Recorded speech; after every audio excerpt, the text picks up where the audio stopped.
Hey everyone, welcome back to Genai Game News. We are kicking things off today with some absolutely massive numbers out of Capcom.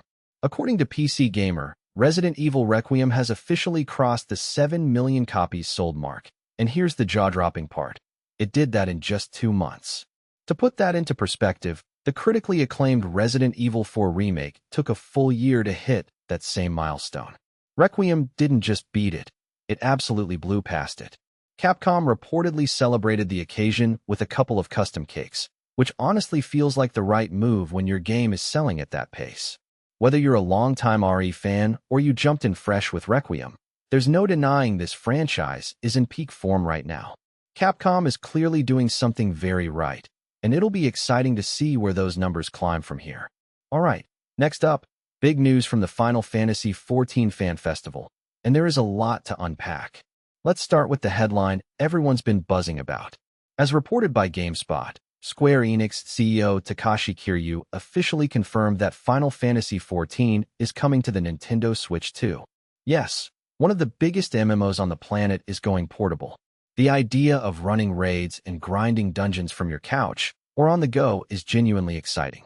But, and this is a pretty notable, but there's an annoying caveat attached to this announcement. GameSpot reports that despite the Switch 2 port being confirmed, the specifics around how the game will function, particularly regarding cross-platform play or account compatibility, raised some eyebrows immediately after the announcement. The details left fans with more questions than answers, so definitely keep your eyes peeled as Square Enix clarifies things further. And while we're in the FF14 universe, also at Fan Festival, director Naoki Yoshida dropped another bombshell. According to GameSpot, the next full expansion for Final Fantasy XIV has been revealed, and it's called Evercold. It continues the new story arc that kicked off with the Dawntrail expansion, and that ongoing narrative has now officially been named the Godless Realms Saga.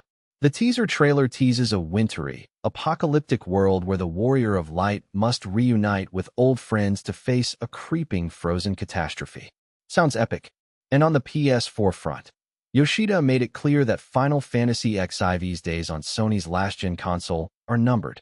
According to GameSpot, he urged PS4 players to start saving for a PS5, joking that they have about 2 years left before the plug gets pulled. With the PS5 Pro now sitting at $900, that's not entirely a joke. Okay, staying in Final Fantasy XIV territory for just a moment longer, because this one is genuinely wild. Also revealed at Fan Festival, and covered by both GameSpot and PC Gamer, Final Fantasy XIV is crossing over with the iconic anime Neon Genesis Evangelion. We're not talking a few cosmetic skins here. This is a full 24-person raid series called Ghosts of Desire. Director Naoki Yoshida, who described himself as a massive Evangelion fan, confirmed that Evangelion Studio Kara Incorporated will be heavily involved in developing the raid. A brief teaser trailer was shown, though full details are still being kept under wraps for now. Look, nobody really knows exactly how a classic mecha anime crossover fits into the world of Eorzea, but honestly, that's half the fun. The internet has already lost its mind over this announcement, and we are absolutely here for it. Moving on, some sobering news from the Xbox camp. GameSpot is reporting that newly appointed Xbox CEO Asha Sharma has publicly acknowledged that the global memory shortage is having a real impact on the development of Microsoft's next-generation Xbox console. In an interview with GameFile, Sharma discussed the ripple effects of rising memory costs, saying it's all part of a complex equation when it comes to pricing and timing the next console's release. She stopped short of giving a specific launch window, but the admission alone is significant. It tells us that next-gen Xbox planning is more complicated than Microsoft may have hoped. And while we're talking Asha Sharma, GameSpot and Eurogamer both covered another key statement from the new Xbox boss this week. When asked directly whether exclusive games could be making a comeback for Xbox, Sharma refused to rule it out. She told GameFile that she wants to make the right decision, not the fastest one, and that whatever direction Xbox takes with exclusives will have decade-long consequences for the business. It's careful, measured language, but the fact that she's not shutting the door on exclusives is noteworthy for Xbox fans who felt burned by the multi-platform shift. Here's a story that's going to get the movie buffs excited.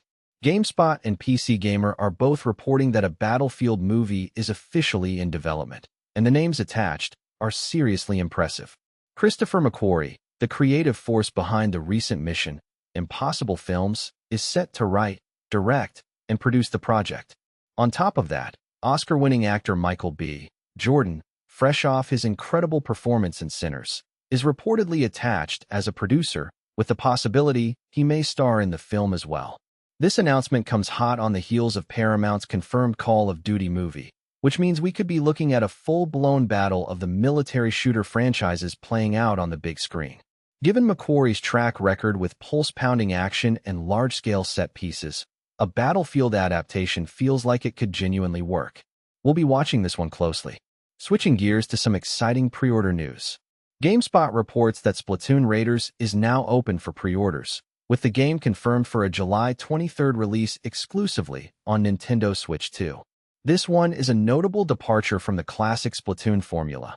It's a single-player focused experience rather than the multiplayer Inkfest fans are used to. The physical edition is priced at $60, with a digital version coming in at $50.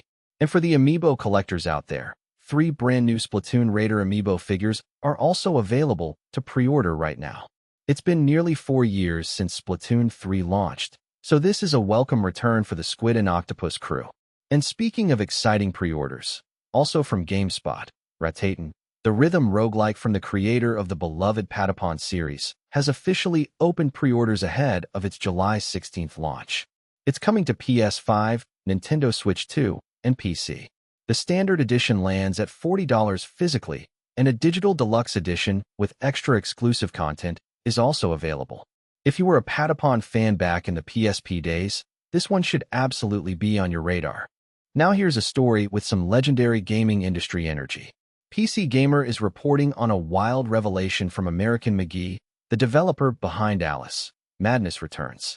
McGee has claimed that his development team made actual gaming history, calling them the first team to ever tell Electronic Arts to get lost and, quote, kind of get away with it. McGee didn't go into graphic detail, but the implication is clear. His team pushed back hard against EA's notoriously tight grip on its developers and lived to ship the game. For anyone who's followed the long, complicated history of EA's relationships with creative studios, you know that doesn't happen often. Whether this bit of defiance is ultimately why we never got an Alice 3 is a question fans have been asking for years. McGee didn't confirm it either way, but it sure is fun to think about. The gaming community has absolutely run with this story, and honestly, the Alice series deserves way more love than it gets. And finally, some delightful news for the Baldur's Gate 3 faithful. GameSpot reports that publisher Penguin Random House is launching a full Baldur's Gate 3 book program, with multiple novels planned for release this year and beyond. The crown jewel of the announcement is Baldur's Gate 3, Astarion, a prequel novel diving deep into the dark and tragic backstory of everyone's favorite vampire companion. It's set to release on September 29th, and the author attached is T. Kingfisher, who PC Gamer describes as one of the best possible choices for this kind of dark fantasy storytelling. Kingfisher has a stellar reputation for blending horror and heart into her fiction, so an Astarion origin story in her hands sounds genuinely promising. The BG3 fandom has been hungry for more content, and this feels like Larian and their publishing partners really listening to that demand. That is going to be a popular book. Alright everyone, that wraps up today's episode of Genai Game News. If you enjoyed this rundown, do me a favor, hit that like button, drop a comment with your hottest take on today's stories, and subscribe so you never miss an episode. I'll catch you in the next one.